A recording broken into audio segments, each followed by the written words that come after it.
চিরসবুজের সমারোহের মধ্যে ছায়ানিবিড় যে দুটি জরাজীর্ণ কাঠের ঘর দেখা যাচ্ছে, এই ঘর দুটি একটি হলো আমার বাবার ঘর ও একটি হলো আমার বড় চাচার ঘর।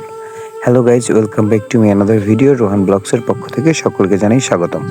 আজকে আমি আপনাদেরকে দেখানোর চেষ্টা করব আমার এলাকার কিছু ভিডিও চিত্র। ভিউয়ার্স, ভিডিওতে যে গ্রামটি দেখছেন এই গ্রামেই ছোটবেলা থেকেই আমার বেড়ে ওঠা। তাই আমার গ্রামের সেই চিরচেনা পথ, চিরচেনা গাছপালা, মাটি এবং চিরচেনা সকল মুখগুলোর সাথে আমি আজকে আপনাদের পরিচয় করিয়ে দেব। একটি গ্রাম ছবির মতো সুন্দর হতে যে সকল উপাদান প্রয়োজন হয় সবগুলো বিদ্যমান আছে আমাদের এই ছোট্ট গ্রামটিতে। আমাদের গ্রামের যে জায়গাটুকুতে আমাদের বসবাস এবং বেশি আনাগোনা, সেই জায়গাটুকুই আজকে আপনাদের সাথে পরিচয় করিয়ে দেব। আমাদের গ্রামের মানুষের জীবনযাত্রার মান অনেকটা উন্নত না হলেও জরাজীর্ণ টিনের চালের তৈরি ঘরের মধ্যে থেকেই আমরা খুঁজে পাই অনাবিল সুখ এবং সমৃদ্ধি। আমাদের গ্রামের মধ্যে দিয়ে আঁকাবাঁকা মিঠু পথ ধরে বয়ে গেছে কাঁচা রাস্তা, যে রাস্তা দিয়ে আপনি হেঁটে চললে আপনার চোখে পড়বে প্রতিটি ঘরের সামনে হাঁস, মুরগি এবং গরু ছাগল পালনের অপরূপ দৃশ্য। ভিউয়ার্স, এখন আমাদের গ্রামে রাস্তা হয়েছে, মানুষ চলাচলের সাথে সাথে দুই একটা যানবাহনও চলাচল করে, কিন্তু 4 থেকে 5 বছর আগেও আমাদের 1 কিলোমিটার পথ পাড়ি দেওয়ার জন্য বাঁশ অথবা কাঠের তৈরি 8 থেকে 10টা সাঁকো পাড়ি দিতে হচ্ছে। আজকে আমরা গ্রাম ঘুরতে বেরিয়েছি, আমার সাথে আছে চাচাতো ভাই তামিম এবং ভাইপো ফয়সাল। সামনের দিকে এগোতেই আমাদের সাথে দেখা হলো আমার এক চাচাতো ভাইয়ের। ছোট ভাই মোহাম্মদ রফিক। হ্যাঁ, নেটে সাইডে তো কোথায় যাচ্ছ তুমি? এই যে ঘরটি দেখছেন, এটি হলো আমার চাচা আব্দুল খালেক চাচার ঘর। ওনারা শুধু দুই চাচা চাচি বাসায় থাকে। ভিউয়ার্স, ভিডিওতে এখন যে বিল্ডিংটি দেখছেন নির্মাণাধীন, এটি হলো আমার চাচাতো ভাই রিয়াদুলের। রিয়াদুলের জীবন ইতিহাস সম্পর্কে যদি আপনি জানেন তাহলে বুঝবেন যে শূন্য থেকে শুরু করে একজন মানুষ কিভাবে স্বাবলম্বী হতে পারে কোনো ফ্যামিলির সাপোর্ট ছাড়া। ভিউয়ার্স, আমাদের গ্রামের সকল ঘরগুলো যে টিন আর কাঠ দিয়ে তৈরি এমনটি নয়। আমাদের গ্রামের মধ্যে আপনি লক্ষ্য করবেন বেশ কয়েকটি উঁচু উঁচু বিল্ডিংও। ভিডিওতে যে বিল্ডিংটি দেখছেন এটি রিসেন্টলি তৈরি করেছে আমার চাচাতো ভাই ডেন্টিস্ট মিজানুর রহমান। বাড়িটির ডিজাইন এবং কালার আমার খুব ভালো লেগেছে, আপনার কেমন লেগেছে অবশ্যই কমেন্টস করে জানাবেন। ভিডিওতে যে ব্রিজটি দেখছেন এই ব্রিজটি সংযুক্ত করেছে আমাদের বিষয়কান্দি এবং বাংলার কাশ্মীরকে। চলতে চলতে হঠাৎ করে দেখা হয়ে গেল আমার আর এক চাচাতো ভাইয়ের সাথে। ওনার নাম শাহ আলম, ওনাকে আমরা সকলে গুরু নামে চিনি। এরপরে সামনের দিকে যেতেই চোখে পড়লো আরো একটি বিশাল কর্মযজ্ঞ, যেখানে কাঠ দিয়ে নির্মাণ করা হচ্ছিল বিভিন্ন ধরনের আসবাবপত্র এবং ঘরবাড়ি। তাই আমি ক্যামেরা নিয়ে সামনের দিকে এগিয়ে গেলাম যে কারা এগুলো তৈরি করছে, কারা এই ঘর নির্মাণ করছে এবং কারা এই সুদক্ষ কাঠমিস্ত্রি, সেটা দেখার জন্য আমি ক্যামেরা নিয়ে সামনের দিকে এগিয়ে গেলাম। কিছু দূর যেতেই দেখলাম আমার আর এক চাচাতো ভাই অনেক সুদক্ষ কাঠমিস্ত্রি, সে কাঠ দিয়ে সকল ধরনের আসবাবপত্র, ঘরবাড়ি এবং নৌকা ট্রলার তৈরি করতে পারে। তাই সেটা দেখার জন্য আমি ক্যামেরা নিয়ে সামনের দিকে এগিয়ে গেলাম। ক্যামেরা নিয়ে সামনের দিকে এগোতেই চোখে পড়লো অনেক ধরনের কাঠ এখানে রেডি করা আছে বিভিন্ন আসবাবপত্র তৈরি করার জন্য। ভিডিওতে যে চিত্রটি দেখছেন এটি একটি ঘর নির্মাণ করার জন্য অবকাঠামো তৈরি করা হচ্ছিল। একটি বাচ্চার সাথে কথা বলতে বলতে আমি সামনের দিকে এগিয়ে গেলাম। ওখানে গিয়ে দেখতে পেলাম ফিরোজের সাথে আরো কাজ করছিল মিলন ভাই এবং মাহবুব ভাই, এবং কাছে বসে দেখছিল আর এক চাচাতো ভাই, ওনার নাম রুহুল। বাস্তবে ফিরোজ।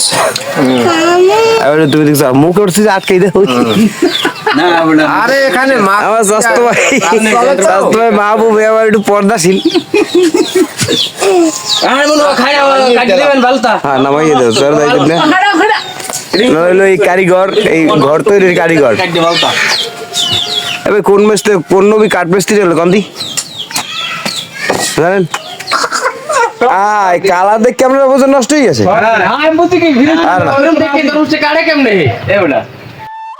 ভিউয়ার্স, আমাদের গ্রামের যে বিষয়টা আপনার বেশি মন কাড়বে সেটা হলো আমাদের গ্রামের আবাল বৃদ্ধ বনিতা কোনো ধরনের লোকেই অলস বসে সময় কাটায় না, তারা কোনো না কোনো কাজ নিয়ে সবসময় পড়ে থাকে। যেমন লক্ষ্য করেছেন ভিডিওতে আমার এক চাচি, অনেক বয়স হয়েছে, তারপরে তিনি কিন্তু কুটির শিল্প নির্মাণ করছিল। এরপরে যেতে যেতে দেখলাম কিছু ছোট বাচ্চাগুলো নদীতে গোসল করছিল এবং কলা গাছের ভেলা বানিয়ে তারা তাতে ভাসছিল।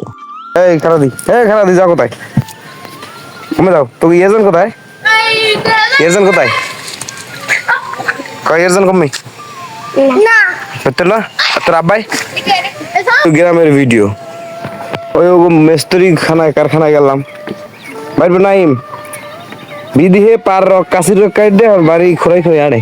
বাচ্চাদের সাথে কিছুক্ষণ কথা বলার পরে সামনে এগোতেই আমার সাথে দেখা মিলল সোহেল ও আমার বেয়াই কামালের সাথে। গাছগুলোতে বেশ কাঁঠাল ধরেছে, তার একটি নমুনা আপনি ভিডিও চিত্রতে দেখতে পাচ্ছেন, কত সুন্দর কাঁঠাল। ভাই বাড়ি কোথায় আপনার? কোথায়? টেকারাত। ট্যাকের হাট। জি। আপনারা ওইখান দিয়ে আসেন না থাকেন কোথাও? পয়সার থাকে। পয়সাট। জি। এই পয়সাট মানে ওইখান দিয়ে আসে আপনারা সবাই একসাথে মিলে থাকেন? না একসাথে না, আমরা দুইজন তিনজন। দুইজন তিনজন ওইখানে থাকেন, এইগুলো মাল সব নিয়ে আসেন একবারে? না মাহাজন আছে ওইখানে, ও মাহাজন। ডিলার আছে ওইখান দিয়ে বিক্রি করেন? হ্যাঁ। এতে কি আপনারা এই বেচার উপরে কি ওই পান পার্সেন্টেজ না এমনি বেতন দেয়? আমরা কোনো বেতন না, আমার 20 টাকা, আমি যদি 20 টাকা লাভ হ্যাঁ। তাহলে বিক্রি করি, 20 টাকা আমার থাকবে, 50 টাকা লাভ। মানে ওনারা যে দামটা ধরে দেয় এরপর বাড়তি যেটা বেচতে পারেন ওইটা আপনারা? 50 টাকা করি, কোন 40 টাকা করি, কোন 100 টাকাও করি, এইগুলো এটা আমার থাকে। রাস্তার পাশে যেতেই চোখে পড়লো আরো একটি লেবু গাছ। লেবু গাছটি অনেক জরাজীর্ণ এবং রাস্তার একদম পাশে হলেও ফল ধরেছে বেশ। ভিউয়ার্স, কিছুক্ষণ আগে আমি এক ফেরিওয়ালার সাথে কথা বলছিলাম। এরকম নানান ধরনের পণ্য সামগ্রী আমাদের গ্রামে এখনো ফেরি করে বিক্রি করা হয়। ভিউয়ার্স, ভিডিওতে এখন যে বাড়িটি দেখছেন মনে হয় যেন শিল্পীর তুলিতে আঁকা সুন্দর একটি স্থির চিত্র, কিন্তু আপাত দৃষ্টিতে সেটি না। এটি হলো আমার মামা জাহিদ হাসানের একটি কাঠের তৈরি সুন্দর বাড়ি, যে বাড়িটির চারপাশ ছিল ফুল এবং ফলের গাছে ভরপুর। ভিউয়ার্স, বলতে বলতে আমরা চলে এসেছি আমাদের কাঙ্ক্ষিত লক্ষ্যে, যেখানে আজকে আমাদের আসার উদ্দেশ্য ছিল। বেশ কয়েকটি দোকানের সমারোহ এখানে লক্ষ্য করা যায়।